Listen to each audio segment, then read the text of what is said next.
ताली बजाएंगे और यीशु मसीह के नाम की सबोद्देशक और उसका 12 का 13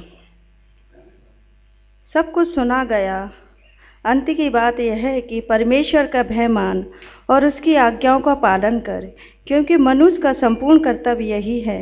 क्योंकि परमेश्वर सब कामों और सब गुप्त बातों का, चाहे वे भली हो या बुरी हो, न्याय करेगा। हालेलुया। मैं इस वचन को पढ़ रही थी और मुझे आगे भी मैंने बहुत कुछ पढ़ा। मुझे बहुत कुछ परमेश्वर ने मुझसे बात की इस वचन के द्वारा, और मुझे इस चीज़ से मुझे बहुत आशीष मिली कि हमें सब काम छोड़कर हमें सबसे पहले हमारा संपूर्ण कर्तव्य है कि परमेश्वर की आज्ञाओं का पालन करें और उसका भय माने। हालेलुया। हम अगर खुदावन यीशु मसीह का भय मानेंगे तो हम बहुत सी विपत्ति परेशानी से बच सकते हैं। क्योंकि जब हम उसका भय कोई गलत कार्य करते हैं ना, तो हमें उस खुदा की सोचनी चाहिए कि नहीं, हमें कोई नहीं तो हमारा प्रभु हमें देख रहा है। इससे हमारा भय, और उस भय से हम पवित्र हो सकते हैं। हालेलुया। हमें उस और उसने इस वचन में कहा गया है कि उसकी आज्ञाओं को पालन कर। हालेलुया। हम चर्च आते हैं, फास्टिंग करते हैं, प्रार्थना करते हैं, बहुत अच्छी बात है। लेकिन इससे भी अच्छी बात है कि हम उस वचन पर चलें और उसकी आज्ञाओं का पालन माने, है ना, पालन करें। क्योंकि खुदावन ने हमें केवल इसलिए तो ठहराया है कि हम उसकी महिमा करें। उसने हमें अपनी समानता और अपने स्वरूप में हमें बनाया है, और हम संसार की इस संसार में खो जाते हैं। हम अपनी अभिलाषा, आँखों की अभिलाषा, जीविका का घमंड और शरीर की अभिलाषा या संसार में हम उस चीज़ों का पालन करते हैं। हमें संपूर्ण कर्तव्य सौंपा गया है कि हम खुदा की आज्ञाओं का पालन करें और उसका भय माने। मुझे इस वचन से बहुत, और लास्ट में लिखा है कि वो चाहे वो अच्छी हो या बुरी हो, सब बातों का वो न्याय करेगा, है ना। वो न्याय करेगा, और जब वो न्याय सिंहासन पर होगा तब बहुत देर हो चुकी होगी। जब हम उसके सामने खड़े होंगे तब अगर हमने उसका भय नहीं माना और आज्ञा पालन नहीं किया तो वो कह देगा कि हम तुम्हें नहीं जानते, है ना।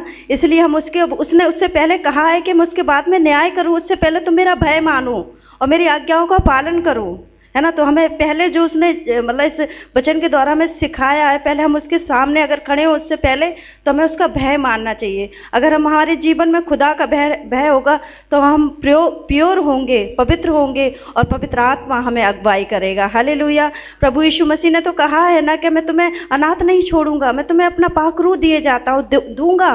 लेकिन हमें उससे पहले हमें उस कोशिश में बढ़ना है। हर कोई नहीं कर सकता है, मुश्किल है कि हम करें, ये पवित्र हो जाए, नहीं हो सकता, क्योंकि दुनिया में बहुत गुनाह है। लेकिन हम कोशिश कर सकते हैं। उस कोशिश में खुदा के आगे हम उन दुआओं को प्रार्थना में रख सकते हैं। खुदा, मुझ में ये कमी है, मुझ में ये घटी है, तो वो प्रभु आगे उस चीज़ को करता है। अगर प्रार्थना में हम रखेंगे तो प्रभु कहता है ना, मांगो तो देंगे। हम उससे मांग सकते हैं। खुदावन ने मुझे बहुत आशीष नवाजी।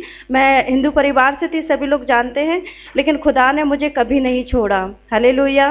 मैं चाहे थोड़ा बहुत छोड़ दूं, लेकिन प्रभु ने मुझे कभी नहीं छोड़ा, क्योंकि मैंने उसे महसूस किया है।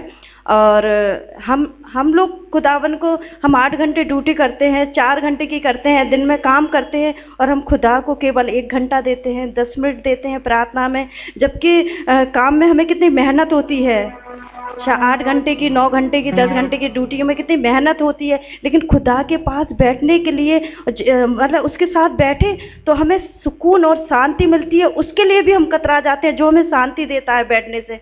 मैं सच बताऊं, मेरा कार्य आगे हो गया। मैं पहले घर पर ही थी, घर पे भी अपना पार्लर का काम करती थी, लेकिन मुझे खुदावन ने दिया, मैं उससे बड़ी।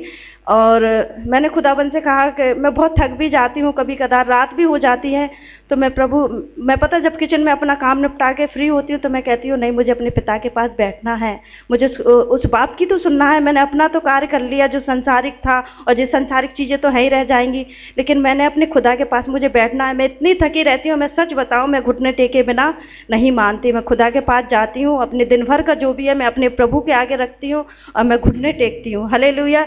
हर एक घुटना झुकेगा, हर एक जवान अंगीकार करेगा कि प्रभु यीशु मसीह ही प्रभु है। Praise the Lord.